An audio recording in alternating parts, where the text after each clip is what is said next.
Hi. Welcome to my bed. There's nothing wrong with me. I'm not sick. I'm just incredibly overwhelmed. This video is probably gonna go up late, and you know what? I'm okay with that. It's better than not going up at all. I did do some recordings of some artwork that I wanted to share with you because I've been practicing with doing some looser and braver watercolors lately. Again, in attempt to finish that bloody Moleskine watercolor sketchbook that I dislike so much. But I'm also, like, having a bit of a crisis. My life has completely upturned. Things are changing rapidly. Also, it was my birthday a couple of days ago, and it was the first birthday in a really long time where I felt really stressed out.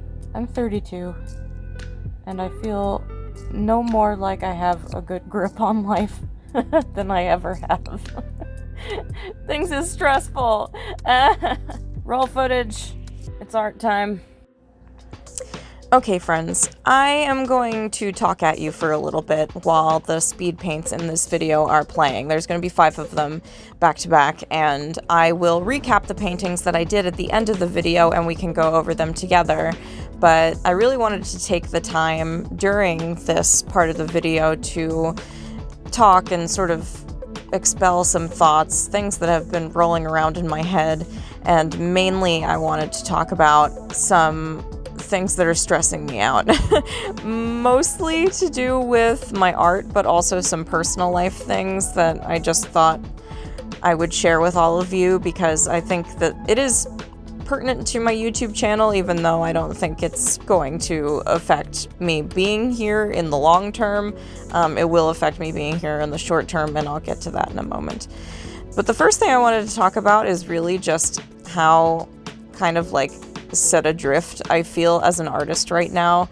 I have been working so hard on brushing up on some of my watercolor skills and experimenting with new mediums and trying new styles, as exhibited in this video, with me trying to learn how to be a lot more loose and less precise with my watercolor paintings, experiment with quirky colors, and just try not to lean so heavily on realism. That's a thing that I've been trying to do. I've also been experimenting recently with a lot more illustrative pictures, a lot of those that you're just not going to see in any video until I tore my sketchbook because I just didn't feel like recording them. Those moments are for me, so it's just something that I look forward to showing you in the future, and for now you get to hear me talking about them. But it just makes me feel a little bit wayward in terms of what kind of artist I want to be. And the funny thing is that recently I've seen at least 2 videos from other YouTubers sort of expressing the same sentiment, and it came at a very pertinent time where I was feeling exactly the same way, and I guess it's my turn now. It's my turn to sort of expound on some of the existential dread I feel as an artist sometimes, because there are so many different beautiful styles of art out there and I want to emulate them all, but it's really hard to pinpoint where I think I'll land, if I ever land. And I miss working in acrylics for sure. I have been so focused on filling this watercolor sketchbook that I feel like I may be driven to madness a little bit, and after the paintings that I have completed in this video, I am going to be taking a little bit of a break. I don't have very many pages left in this sketchbook, maybe like 10-ish for me to finish, so, you know, the end is in sight, but I don't think I'll ever be this gung-ho to fill a sketchbook ever again. This was just a particular goal that I had for myself in the year 2021, and it's just made me work really fast and be incredibly motivated to paint no matter what it is I'm painting. So I've been giving myself little assignments, and it's been fun. The only problem with that is that, as I mentioned in my previous video, sometimes I feel as if I work so hard on just doing studies and working from reference pictures that I don't really have an opportunity to stretch my creativity and really come up with things that jazz me up. Like, these are very enjoyable pieces to work on, but I can't say that they're groundbreaking, you know what I mean? I think that they're just very simple paintings, pleasing to the eye, sure, but they're not terribly thought-provoking. They don't provoke an emotional response out of me very much, or at least most of them don't. Some of them do. But as gorgeous as they usually are, sometimes they're not, but as gorgeous as they can be, I think that sometimes I really require working on art that sort of breaks your brain a little bit, and a lot of my previous acrylic paintings were a chance for me to really experiment with that, and I just haven't found a way to incorporate it into watercolor yet. So I'm probably going to be putting watercolor down for a little while after this, and then I'll pick it back up later and we can finish out the sketchbook sometime later this year. Now, the other thing that I wanted to talk about, which has more to do with my personal life, is that I am, swimming in a sea of stress right now because I just put a deposit down on a new apartment and I move at the end of July. I also have several commissions lined up that I have to complete. As a result of all of this hubbub and all of the planning that I have to do for my move and the stress involved with that and the logistics and making sure I can complete my commissions on time, I am probably going to be putting YouTube down for a couple of weeks while I get my affairs in order and figure out my crap, and then you will see me again after that, whenever that may be. Probably sometime after I have the opportunity to unpack all of my stuff in my new apartment, get myself organized, unpack all of my art supplies. The prospect really makes me nervous. And, moving is stressful, period, for everyone. At all times. Like, whenever you have to move, it's just not a good time. You upend your whole life to put it in another place, and I don't see how that's comforting to anyone. Like, you're facing the unknown, and that is always going to be terrifying. But the thing that freaks me out is that I'm a solo woman, I live alone, I'm moving to another place where I'll be living alone. As of right now, I don't really have a whole lot of help. I am trying to scrounge for money wherever I can so that I can afford to clean my current apartment for my landlord, because they want me to professionally clean the carpets and do a whole bunch of other stuff, that I can hire movers so that I can get all of my stuff into a truck and schlep it from one apartment to the next. My new place is 30 minutes away, so I have to rent a truck, and I'll probably have to hire people to help me do the heavy lifting, which I'm not looking forward to because it's going to be incredibly expensive. As much as I would like to say that I have full confidence that I can do this, part of me is very scared, and I don't know. Maybe it'll be okay. Maybe I will be perfectly successful, and I will, at the end of all things, turn around and say, hey, I did that. But for right now, I can't see the end, and I'm just having moments, very many moments, where I'm having a lot of incredible anxiety about it, and it's making me feel a little burnt out already. And because I have so much to do, including some, work stuff, I can't devote more time to doing YouTube videos right now because burnout is one thing, but I cannot go full catatonic. That would be horrible. Oh gosh, I just don't even want to think about it. So anyway, while I appreciate my small audience here on this platform, and I really do hope that you enjoy my content and go back and watch some of my perhaps not as well loved videos, because I love all of my videos. There are a few that are out there right now that I really wish had more views because I am super proud of them. I'll put links up into the cards of some of my favorites over the course of this video, so just check the cards if you want to see some of the videos that I think deserve more attention. And you, of course, will see me on the other side once everything is all said and done, and I feel like I have all of my life back to full power and I'm fully organized again. In the meantime, I really hope you're enjoying this series of paintings that I'm doing for you guys. I had fun doing them myself. It definitely helped me stretch my skill level a little bit more and experiment again with new styles. Like, it's just something that I've always wanted to try, and I feel like I'm getting so much more brave with watercolors, even though I'm not quite at the level yet where I feel like I can be fully satisfied with how I perform in them. I'm still enjoying myself a lot, and that is paramount when it comes to the artistic process for me. If I'm not having fun, then there's no point. So I really do hope that this video is, at the very least, something to look at that's enjoyable. I'll make sure that I give a little bit more of a rundown in a brief moment on each of the paintings and what I thought I could improve upon and the things that I liked about them.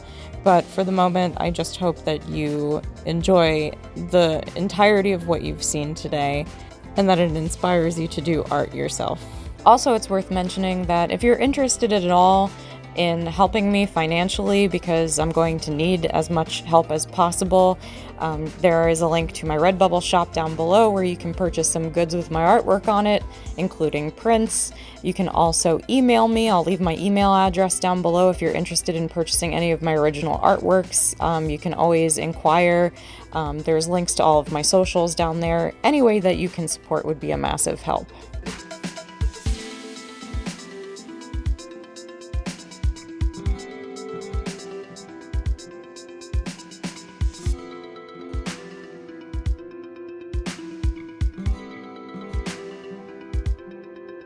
Alright, so it's time to go over the paintings that I did for all of you. This was the first one. It was part of a reference picture that was part of a larger scene, but I condensed it down to just like this bust, and I think it turned out overall pretty good. I think I may have been a little too heavy on some of the shading on this side of the face, but I do like my color selection. I like my color selection for nearly everything that I did in this video. Specifically the hair. I like how the highlight colors are like an earthy brown, and then everything else is sort of like a blue and a green. I think that the color palette of this is very well tied together, and that's something that I'm very proud of for the paintings that I completed this week. I think that they were all experimental with color choices. That way I could just focus on values, but make sort of random selections and choose some very intriguing color palettes, which I think worked out really well, especially for this piece, where I ended up going with more of like a pastel kind of rainbow color palette. The fact that I drew all of this by hand is wonderful, and I'm very proud of myself for that. I think I executed this hand specifically really well. My only regret is that I did this in this book because the paper is just not compliant to some of these washes and the hard outlines and the splotchiness. Ugh, that stuff bothers me. Also, what's funny about this picture is that when I was doing it, I was looking at it from this angle. So when I look at it from top down, her face looks like super elongated this way. And that's just because of the angle that I had been drawing it from. But you know what? She doesn't look any less attractive to me. She just looks a little bit different than I had envisioned it in my head. Same with these, also hand-drawn. I'm very proud, super proud of the hand. Really proud of this portrait because of all of like the deep shadows. I think my reference picture for this was in black and white, and that gave me some freedom again to make some very brave color selections that I'm really proud of. This one is a little bit earthier, and then of course this one is using a lot more primary colors. And again, very loose brush strokes, trying to be a lot less precise and not worry so much about being realistic with my, final result. And yet I still think that some of like the creases and the eyelids, especially here, because she's like stretching that underside of her eyebrow up with that finger while she's smiling and stuff like that. I think that I managed to pull that off really well, and that's great. I'm really proud of that, especially because this portrait is so small. Like these portraits this book isn't super big. Like, this is my hand, and these are really tiny portraits, and I'm just proud of them. I think I managed to knock them out in a way that I find satisfying. Now this one was rather experimental. It was me sort of throwing around some rainbow colors, and I really wanted to do a rose, and I had too many colors down, so I ended up highlighting them with some white ink. And I think the rose turned out really cool looking, but then it looked incomplete to me, so I ended up adding this face after the fact, and it's just because the ink is hard to watercolor over, like it just sort of shows right through those layers of watercolor, that the lines kind of intersected poorly with her face. If I had planned it out a little bit better, I probably would have omitted some of these lines from the rose to make space for her face, and unfortunately it makes it look like she's got like kind of a wonky mustache right here. But it is still pretty. It's still a cool idea, and something that I think I'll revisit in the future, because it kind of looks like double exposure, like in photographs and stuff like that, and I really like that as a result. I think it looks really cool.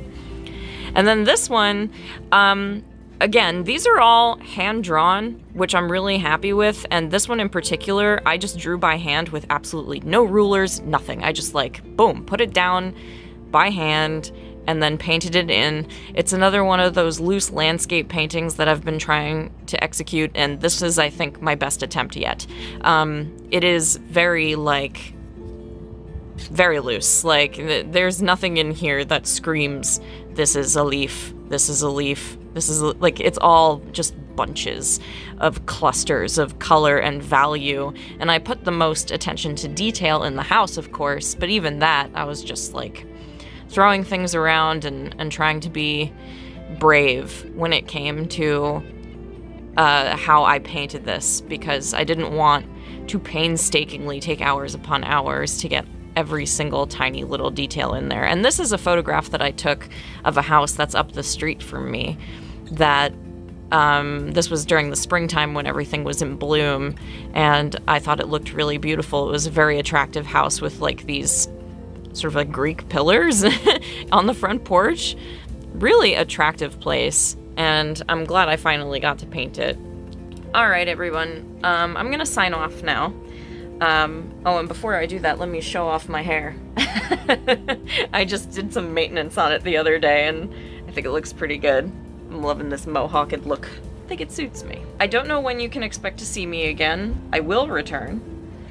I don't know when that will be, but I really hope that all of you are having a good summer, and I would appreciate it if you wished me luck on this new leg of my life, because as you can see, things are starting to empty out in here, and I'm trying to condense my life into boxes that I've had stored everywhere, and it's turned everything in my home into kind of a mess as I slowly transition from one place to the next, and it's causing me a lot of anxiety.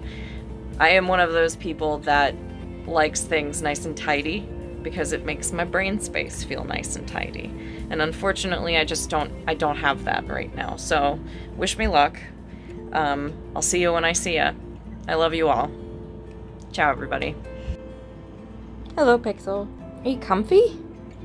You look so comfy. My sweet baby in her bed bowl.